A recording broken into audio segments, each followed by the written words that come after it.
በኢትዮጵያ በተደረገ የዳሰሳ ጥናት መሰረት 40 በመቶ የሚሆኑ ህጻናት የቀነጨሩ እንደሆኑና በተጨማሪም አሁን በአዋቂነት እድሜ ላይ ያለው ማህበረሰብ ደግሞ 67 በመቶ የቀነጨረ መሆኑን ጥናቶች ያሳያሉ። በኢትዮጵያ አሳሳቢ ደረጃ ላይ ነው የተባለውን የመቀንጨር ችግር ለመፍታት የመፍትሄ ረቂቅ አዋጅ በፓርላማ ቀርቦ በቅርቡ ውይይት እንደተደረገበት የሚታወስ ነው። ይህ ረቂቅ አዋጅ ለትግበራ ማንኛውም ሰው ላይ የመተባበር ግዴታን ይጥላል።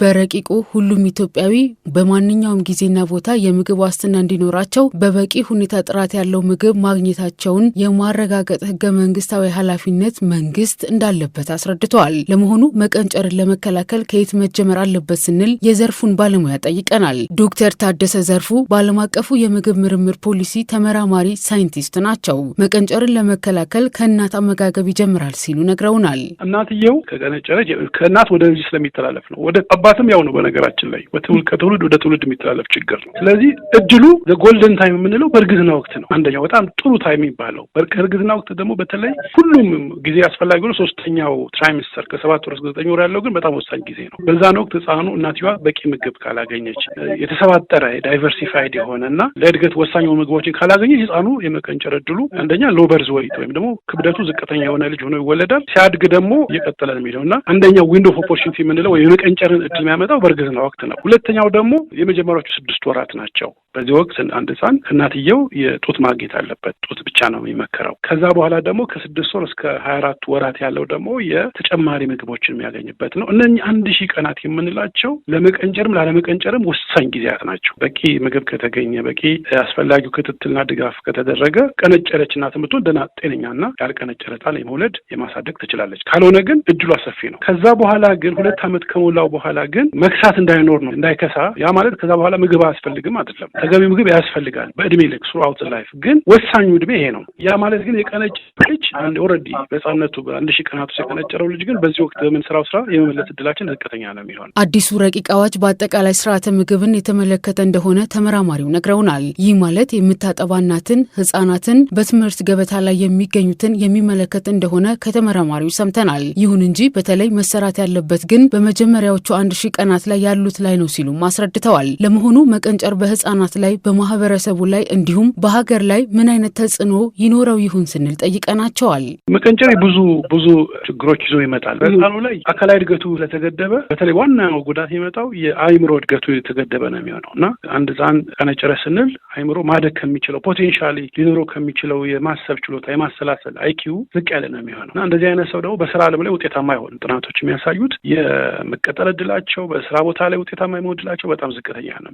ያ ብቻ አይደለም። በማህበረሰብ ውስጥ የሚኖራቸው መስተጋብር ችግሮቻቸውን በውይይት በሰላማዊ መንገድ መፍታት አቅማቸው ደካማ ነው የሚሆነው። ስለዚህ የሆነ ነገር ሲመጣ ቶሎ ጥይት ወደ ውጊያ ወደምንሄደው ለዚህ ነው። የመቀንጨር ችግርም ስላለ ነው። እውነት ለመናገር መቀንጨር የብዙ ነገሮች መነሻ ነው።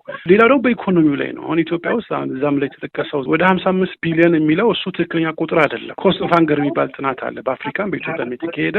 ኢትዮጵያ ከአመታዊ ምርቷ እስከ 16.5 በመቶ ታጣለች ነው በመቀንጨር ምክንያት እና በወቅቱ በተሰራ የምንዛሬ መጠን ነው 55 ቢሊዮን የተባለው። በአሁኑ ወደ 700-800 ቢሊዮን ብር የሚጠጋ ነው በየአመቱ የምታጣው ኢትዮጵያ። በጣም ከፍተኛ ሎስ ነው ይሄ ደግሞ እና ኢኮኖሚው ሲባል ገንዘብ ብቻ አይደለም። በስራ ቦታ ውጤታማ አለመሆን፣ ስራን በቅልጥፍና አለመስራት፣ ከሰዎች ጋር ተግባብቶ አለመስራት እና በአጠቃላይ ሰዎች ኢሞሽናቸውን ገቨርን የማያደርጉ በጣም በቁጦች ብስጮች የሚሆኑት በመቀንጨር በተለይ ማይክሮኒውትሪየንት እጥረትም ሲኖር ሲደመርበት ለዛ ይጋለጣሉ። ይሄ ደግሞ በአጠቃላይ አፍሪካ ውስጥ ያለው የእርስ በርስ ጦርነት መጠላላት በአጠቃላይ ያለው ችግር ምንጩ የመቀንጨር ችግር፣ ይሄ ጥያቄ የለውም። በሌሎች ሀገራት ላይ የመቀንጨር ችግር ያስከተለው ችግርና ከተከሰተ በኋላ ያለው ውጤት ምን ይመስላል ያልናቸው ተመራማሪው ዶክተር ታደሰ ዘርፉ ተከታዩን መልሰዋል። ምዕራባውያን በነገራችን ላይ እንደዚህ አይነት ችግር ውስጥ ነበሩ።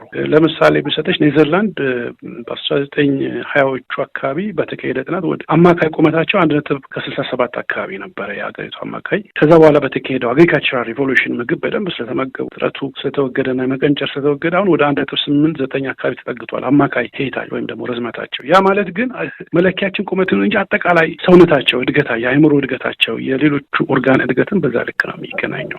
አሁን አይተሽ ከሆነ የሆነ ነገር ሲፈጠር ከሞላ ጎደል በውይይት ስራዎቻቸውን የመስራት ውጤታማ የመሆን የመመራመር ችሎታቸው ከፍ ያለ የሚሆነው ለዛ ነው። የመቀንጨር ችግርን ለመከላከል መሰራት ያለበት በላይኛው ደረጃ ያሉት ላይ ሳይሆን ታች ወርዶ በቀጥታ ከማህበረሰቡ ጋር ከሚገናኙ የጤና ተቋማት ጋር እንደሆነም ያነሳሉ። ወይም በአጠቃላይ እኔ ብዙ ጥናቶችን ጽፌያለሁ። ትልቁ ችግር አሁንም የሚቀጥለው ምንድነው ታውቂያለሽ? የዘላስት ማይል ጋፕ ምንለዋል። ታች ቀበሌ ደረጃ ያለው ችግር ነው አሁን ሁሌም የማይፈታው። ከላይ እኮ ጥሩ ፕላኖች፣ ጥሩ እቅዶች አሉ። ኢትዮጵያማ በጣም የታደለች ነች። ግን ማን ነው የሚፈጽመው ነው? ኢትዮጵያ ውስጥ ስርዓተ ምግብን በዋነኛነት የሚፈጽሙት የጤና ኤክስቴንሽን ባለሙያዎች ናቸው። እነዚህ የጤና ኤክስቴንሽን ባለሙያዎች ደግሞ እንኳን ለስርዓተ ምግብ ለሌላውም አንደኛ በጣም ብዙ ዓመት አንድ ቦታ በመቆየታቸው፣ ሁለተኛ ለስርዓተ ምግብ የተሰጣቸው ስልጠና ዝቅተኛ በመሆኑ፣ ሶስተኛ የአሳር የጣም የኢትዮጵያ ቶፖግራፊ በጣም እንኳን ለሴት ልጅ ለወንድ ልጅ የሚከብድ ነው እና ብዙ ዓመት አንድ ቦታ ስትሰሪ እንደሚፈልገው ጉልበት አይኖርሽም እና የመድከም ኢንቴንሲቲያቸው የመቀነስ ስላለው አሁን ብዙ ነገሮች አይፈጸሙም እንደሚባለው አይደለም። ታች ስቴጅ ችግር አለ። እኔ የምለው ስር ነቀል ለውጥ ካስፈለገ የመጀመሪያው ቁጥር አንድ ስራ የስርዓተ ምግብን ነገር የሚፈጽሙት ባለሙያዎች ከጤና ኤክስቴንሽን ጋር የሚሰሩ ራሳቸውን የቻሉ የስርዓተ ምግብ ራሱን በቻለ ባለሙያ መሆን አለበት እንጂ በጤና ኤክስቴንሽን ነው ካል እኔ ሁልጊዜም ተደጋጋሚ እቅድ መውጣት ነው የሚሆነው። ዋናው ነምበር ቁጥር አንድ እሱ ነው ችግሩ። ረቂቅ አዋጁ በሰዎች አስተሳሰብ ላይ ጭምር አሉታዊ ተጽዕኖ የሚያሳድረውን የመቀንጨር ችግርን ለመፍታት ከቅድመ አንደኛ እስከ 9ኛ ክፍል የተማሪዎች ምገባ አስገዳጅ እንዲሆን ይደነግጋል። በጉዳዩ ላይ ያነጋገርናቸው ባለሙያ ከግጭት አዙሪት ለመውጣትና በምክንያታዊነት የሚያምን ትውልድ ለመፍጠር የግድ የመቀንጨር ችግርን መፍትሄ ልንሰጠው ይገባል ሲሉም አሳስበዋል። ለዚህም ትኩረት መሰጠት ያለበት የቅድመ አንደኛ ደረጃ ላይ ሳይሆን ከጽንሰት እስከ 2 ዓመት ዕድሜ ባለው ላይ ነው ብለውናል።